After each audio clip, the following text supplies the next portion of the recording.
Hello! Avant que la vidéo débute, n'hésitez pas à vous abonner à la chaîne de Galix, d'activer la petite cloche des notifications et de lâcher votre meilleur pouce bleu. Si vous voulez participer aux Galix Stories, n'hésitez pas à nous envoyer un petit message sur notre Instagram Studio Galix. Et à ce propos, on a commencé Twitch, donc si vous voulez venir nous soutenir, vous êtes les bienvenus. Voilà, bon visionnage!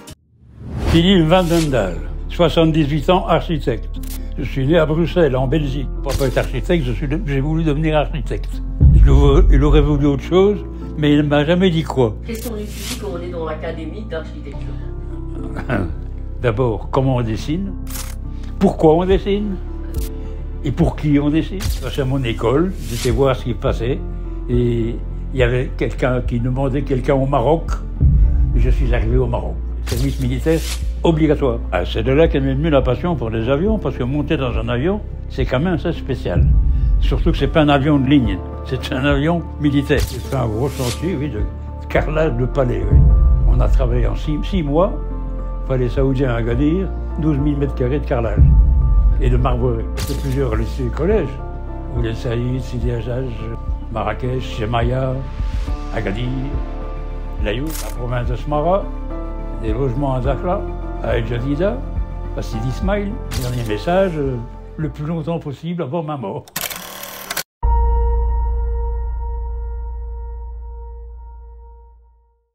Alors, tu es belge, mais tu n'as pas l'accent belge. Mais le belge n'a pas nécessairement un accent de base. Ah oui? Bah non. Quand tu écoutes la RTB, écoute les speakers, ils n'ont pas l'accent belge. Oui. Par contre, le Canadien a un accent, lui. Pas piqué des verres. Oui, là, tu sais que c'est un Canadien. Oui, mais il y a quand même tu écoutes la RTB en Belgique, les gens n'ont pas d'accent. Hein. Par contre, tu vas trouver dans les régionales, oui, l'accent liégeois, l'accent bruxellois, l'accent flamand. Parce qu'un flamand qui parle le français, il a son accent. Il roule l'air, le flamand qui parle en français. Ben oui. Ah, mon enfance, ce serait bien passé. Je suis toujours là. Mes parents étaient sympas, étaient bons. Mon papa était architecte. Ma maman était patronne de la maison. J'ai une sœur, plus jeune que moi. On vivait ensemble, voilà, gentiment, sans s'engueuler. Nous, enfants, on n'avait pas les problèmes. Les problèmes, c'était les parents qui les prenaient. Hein. Quand on est jeune, on ne sait pas si papa et maman ont des problèmes. Une école primaire, tu apprends ton français, tu apprends ton orthographe, tu apprends à calculer. Tu as la deuxième langue belge, donc le néerlandais. Ça, c'est jusqu'en primaire. Et puis après, j'ai fait mes latins grecs. Et puis mes latins maths. Et puis la préparatoire à l'architecture. Je rentrais à la maison, je faisais mes devoirs, je disais bonjour papa, bonjour maman, et j'attendais la bouffe du midi du soir. C'est quoi ton plat préféré que tu préférais en Belgique? Demander un Belge son plat préféré, le steak frites. Mais il y avait pas que le steak frites, il y a le jambon avec les endives. Alors mais la cuisine, c'est la cuisine, on mangeait très bien. À 6 ans, je cuisais mon steak. Hein. Ah, à 6 ans? Oui. Je faisais une omelette à 6 ans. Hein. La fin des études secondaires, j'étais en 2e préparatoire, donc pour commencer l'architecture. 5 ans. Mon papa est architecte, j'ai voulu devenir architecte. C'était plus facile. Je voyais ce que c'était. Ton père était fier que tu suives ce parcours d'architecte? Pas spécialement. Il aurait voulu autre chose, mais il ne m'a jamais dit quoi. C'était le directeur de ton école, ton académie? Il a d'abord été professeur à l'école, dans l'académie où je suis allé, et puis il est devenu directeur. Mais c'est lui qui a été mon professeur pendant mes 2 premières années d'architecture. Il était professeur de construction. Mon père n'a jamais corrigé une de mes copies, ni celle de mes copains. C'était les autres professeurs qui corrigeaient toutes les copies de mes copains et les miennes. Il n'a pas été au jury de... Est-ce qu'il regardait tes notes? Ah oui, évidemment. Et est-ce qu'il te faisait des remarques Non. Qu'est-ce qu'on étudie quand on est dans l'académie d'architecture? D'abord, comment on dessine, pourquoi on dessine, et pour qui on dessine, comment on fait pour créer quelque chose en apprenant comment les autres ont fait. Ouais. Donc l'histoire de l'architecture, l'histoire de l'art, et puis comment on construit, comment on fabrique des matériaux, comment on emploie les matériaux, puis la déontologie de la profession, comment on travaille avec une commune pour le permis d'habiter, comment on discute avec un client, comment on est payé par le client, pourquoi on est payé par le client, intéressant, pourquoi il nous paye. Après les 5 ans d'architecture, il faut passer 2 ans de stage avant d'avoir son diplôme définitif. J'ai fait mes 2 ans de stage dans un cabinet d'architecture. Et c'était bien? Ben, j'y suis resté, après. Donc mon patron de stage a été content de moi, quoi. Et il m'a gardé. Mais avant ça, tu avais fait ton service militaire? J'étais le service militaire obligatoire. Ouais. Ça, c'est après mon stage. Ouais. Après mon stage d'architecte. Ouais. Donc j'avais 24 ans. Hein. C'était pénible, oui. Ouais. Enfin, pas physiquement. Intellectuellement, c'était pas évident, hein, le service militaire. Tu avais une bonne intégrité physique? Bah oui, quand même. Plus que maintenant. Oui, maintenant. Oui. J'étais parachutiste quand même. Hein. Oui. Donc, gymnastique, c'est ce que ça veut dire. La première fois, c'est assez spécial. Ouais. Mais la deuxième, la troisième, c'est plus un problème. Hein. Ah, ok. C'est de là où t'es venu ta passion pour les avions? Ah, c'est de là qu'est venue la passion pour les avions, parce que monter dans un avion, c'est quand même assez spécial. Surtout que c'est pas un avion de ligne, c'est un avion militaire. Je suis fanatique de l'aviation. J'ai une documentation sévère, sérieuse, sur tous les avions militaires du monde. Et de tous les pays. Après mon service militaire, j'ai été réengagé par le cabinet où j'avais fait mon stage. Et puis, pendant 8 ans, là, j'ai travaillé sur un très gros chantier qui était une des plus grosses banques de Belgique. Quand il n'y avait plus de boulot, j'ai fabriqué un petit peu, un an, 2 ans, et puis je me suis dit, il va falloir que je fasse autre chose. Ouais. Et je suis passé à mon école, j'étais voir ce qui passait, et il y avait quelqu'un qui demandait quelqu'un au Maroc. Je suis arrivé au Maroc.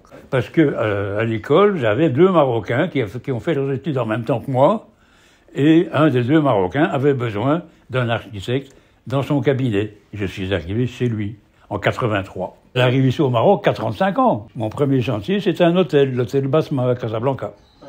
Le deuxième, c'était l'hôtel Holiday Inn. J'ai fait plusieurs lycées et collèges. Et non, Ouezane, Ouled Saïd, Sidi Hajjaj, Marrakech, Chemaya, Agadir, Laayoune. J'ai fait la province de Smara, des logements à Dakhla, un collège à Marrakech, oui, aussi, à Marrakech, oui. 2 collèges à Casablanca, à El Jadida, à Sidi Ismaïl. Raconte-nous et explique-nous surtout comment se déroule quand un client vient chez toi. Alors, c'est quoi la procédure? Il y a quelqu'un qui vient chez moi, quelqu'un ou quelqu'une, hein, qui me connaît, qui vient chez moi et qui me demande de lui faire une villa, un hôtel. Bon, je commence, on n'a rien là, à part même pas nécessairement un terrain. Le terrain, le client peut très bien me demander de lui trouver un terrain. Donc ça commence déjà par l'agent immobilier. Je demande au client qu'est-ce qu'il veut. Par exemple, si c'est une villa, combien il veut de chambres, combien son salon doit être grand ou pas grand, etc. Donc je lui fais une esquisse, à peu près. Et on se voit tous les 2, ou tous les 3, ou tous les 4, ça dépend. S'il y a une famille, c'est une famille. Si c'est trop cher, on recommence. On diminue. Si par exemple, une chambre fait 22 mètres carrés, on ramène la chambre à 15 mètres carrés. Ça vient. On fait le projet d'exécution, on va demander l'autorisation de bâtir, on commence les travaux se terminent, on fait les calculs de finition, et l'architecte est payé en dernier. Il a commencé à être payé le premier, et il sera payé le dernier. J'ai fait un gros chantier, oui, de carrelage de palais, oui.